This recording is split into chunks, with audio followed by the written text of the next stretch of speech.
3 months ago, Harvard published a study linking red meat consumption to diabetes, and news headlines exploded around the globe. And a couple days later, a dozen YouTube episodes and blog posts erupted on the scene. What caught their attention and mine was the strength of association. Here, Chris misleading the audience with claims that everyone was thrilled with the report's correlation. He wants you to believe that the study has strong evidence. Gil has one of the best explanations of how strong evidence a study has. He did this explanation when he fact-checked an influencer. I link his video below so you can see his whole video. Gil's explanation can be used in Chris' claims to understand how strong evidence he uses. Communicates with the public that are pretty typical of content that we see on social media that isn't very evidence-based. Let's call them red flags. And once you see them, it becomes pretty easy to spot them no matter who does it. So we'll take a look at the main ones and we'll show examples of Dr. Gundry doing it almost like a case study. Now, obviously, we're going to look at scientific claims, scientific ideas. We're not going to do any personal attacks, no ad hominems. If we're all going to learn and move this forward, we have to be able to do this. We have to dissect ideas and criticize ideas and disagree with ideas without attacking the person and their character and their intentions. I mean, that's literally how science works. It's important not to attack the person behind claims. We only want to find the best truth. So the first red flag is stating pet theories as fact. Throughout the conversation, Dr. Gundry does this numerous times. He has an idea, he has a hypothesis, and he presents it like it's established truth. Right. The second red flag is basing scientific arguments on the lowest tiers of evidence. So basically focusing on the weakest scientific evidence available and ignoring the strongest data out there. Okay, how can you possibly tell if you're not a scientist or not a specialist in a given area? How can you know if the person is talking about weak evidence or strong evidence? Actually, it's surprisingly easy to spot. Let's say I want to figure out the health effect of some food. Pistachios, for example. I can start out by asking around. Ask my neighbor, ask my cousin, and they tell me, yeah, I like pistachios. I started eating more a while back, and I felt pretty good.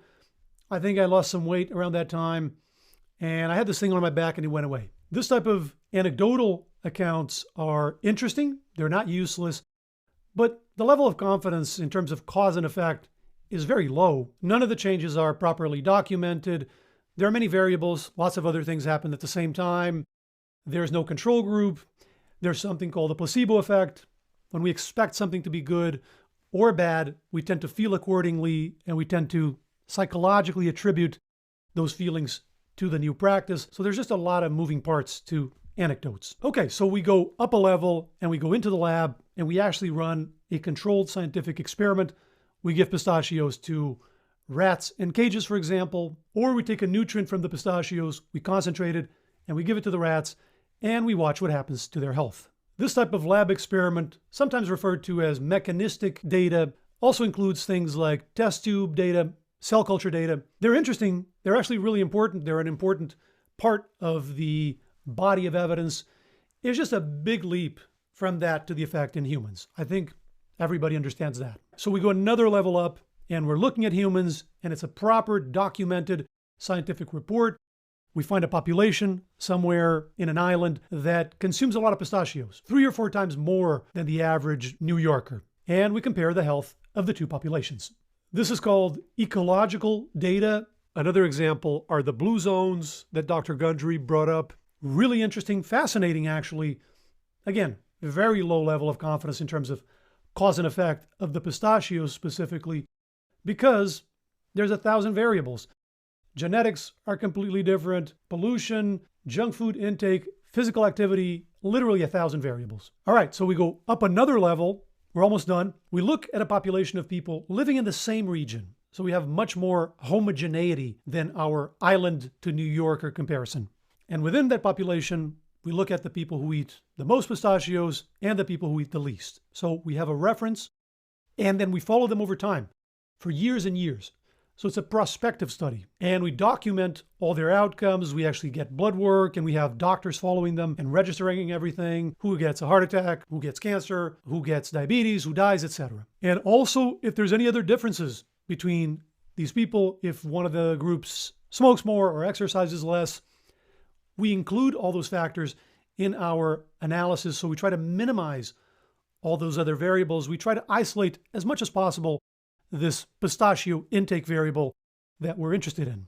So this is called a cohort study, and it's stronger than anything else we've looked at so far because there's more of an effort to isolate one variable. Is it perfect? Nope. Can we do even better? Yeah. Here is the study Chris takes his opinion from. It's a cohort study but with some weakness in it.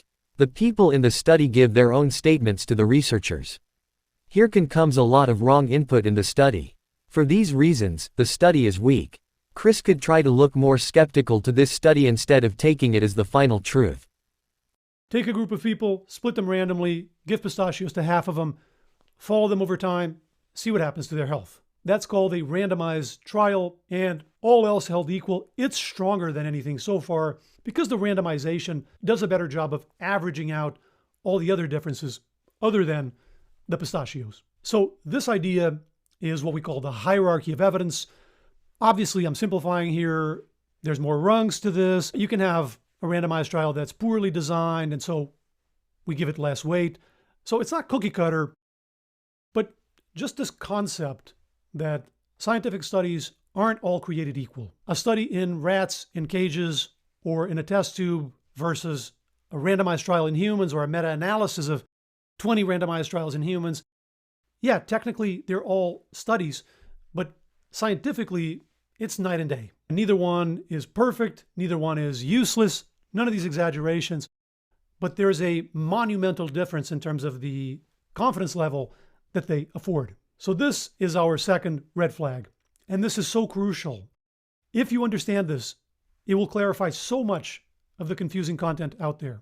In science, we're always trying to go to the top. We're always trying to get stronger and stronger evidence for or against a hypothesis. We're trying to figure out, is this true or not? And the opposite of that would be falling to the bottom of this hierarchy, and so relying on a lot of anecdotes, ecological data, and mechanisms, which is something that's pretty common to see on social media. We don't need to exaggerate. Somebody mentioned an anecdote once. Doesn't make this person terrible. It's totally fine to illustrate something. And also, anecdotes are not useless. They're actually important sources of ideas that we can then test in stronger experimental designs.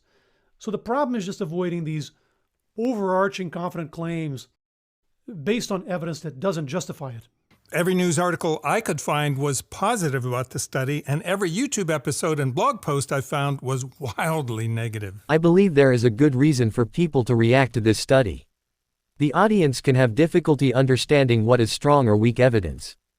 Anybody that has a CGM could debunk that study in about 3 seconds. If you want to show an example of how not to do scientific research, this is it. I recognize some of the news authors and YouTubers. For example, I was aware of Guardian health editor Andrew Gregory. Chris tries to make us believe that Andrew Gregory approved the study.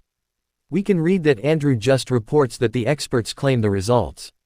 There is no proof that Andrew says that the study has strong evidence.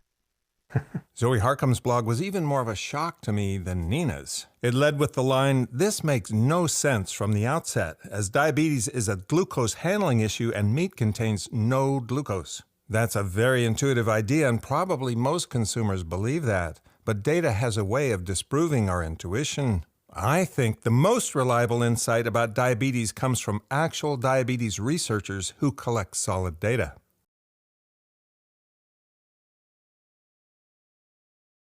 Compared to the experience of women with coronary heart disease in 1993 who ate a diet with more fat, including saturated fat, postmenopausal women eating the heart-healthy low-fat DGA diet were at a 47 to 61% increased risk of developing further coronary heart disease during the 13 years of follow-up.